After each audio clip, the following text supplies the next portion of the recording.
আপনারা জানেন হাসিনা চোর পালাইছে, হাসিনা ভোট ডাকাত পালাইছে। ভোট চুরি ভোট ডাকাতি ছিল হাসিনার বৈশিষ্ট্য। সে ভোট ডাকাতি ভোট চুরি কইরা দেশের ক্ষমতায় আইয়া দেশের টাকা, তার 300 আসনের মাত্র 300 এমপি দেশের টাকা বিদেশে পাচার করেছে। এখন বাংলাদেশে হাসিনার চোরেরা জেলখানায় এবং ভারতে আছে। কিন্তু এখন আরো 7 দলীয় চোর, বিএনপি, আওয়ামী লীগ, জামাত সবাই মিল্লা লুটপাট করে, সবাই মিল্লা ভোট ডাকাতি করে।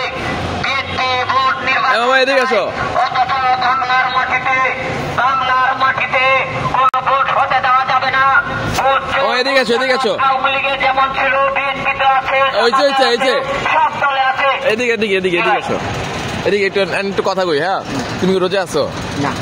এমনি কয়টা রোজা রাখছো? একটা রোজা রাখছো। এমনি তুমি মানে এই যে রোজা রাখো নি কি কারণ? কিভাবে সেহরি করার সুযোগ নেই, আমি তো থাকি রাস্তা। তুমি সেহরি করার সুযোগ নেই? হ্যাঁ, করতে চাই, কিন্তু সেহরি এক জায়গায় করা হয় না। একদিন তোমার বাসা কোথায়? বাসা ওই আক্রান্ত শহরে থাকি, বাড়ি ওই পার, নদীর ওই পার।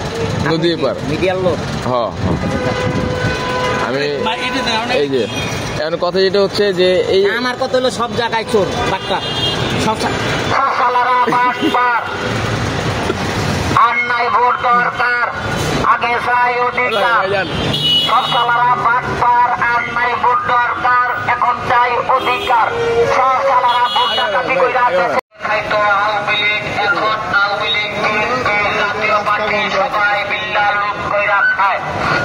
আগে আওয়ামী লীগ দেশের টাকা বিদেশে পাচার করত, এখন বিএনপি সারা বাংলাদেশ দখল কইরা নিয়েছে। জামাত এবং বিভিন্ন দল তারাও দেশে দখল দায়িত্বে লিপ্ত আছে। সর্বদলীয় দখলদার, সর্বদলীয় চাঁদাবাজ মুক্ত বাংলাদেশ গড়তে হবে। আগে খাইতো এক দল, এখন 7 দল মিল্লা খায়। 7 দল মিল্লা দেশটা খাইছে কিল্লা। জনগণের কোনো উপায় নাই, তারা ভোট ডাকাতি করার জন্য আবার ভোট চাচ্ছে।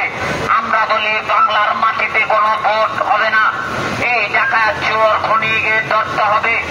আওয়ামী লীগ, বিএনপি, জাতীয়বাদী, জামাত, হেফাজত সর্বদলীয় ভোট ডাকাতকে আগে ধরতে হবে, তারপর নির্বাচন। ভোট ডাকাতির নির্বাচন এখনো বন্ধ হয় নাই, ভোট চুরি ভোট ডাকাতির নির্বাচন এখনো আছে। আমরা চাই না ভোট ডাকাতি কইরা তারা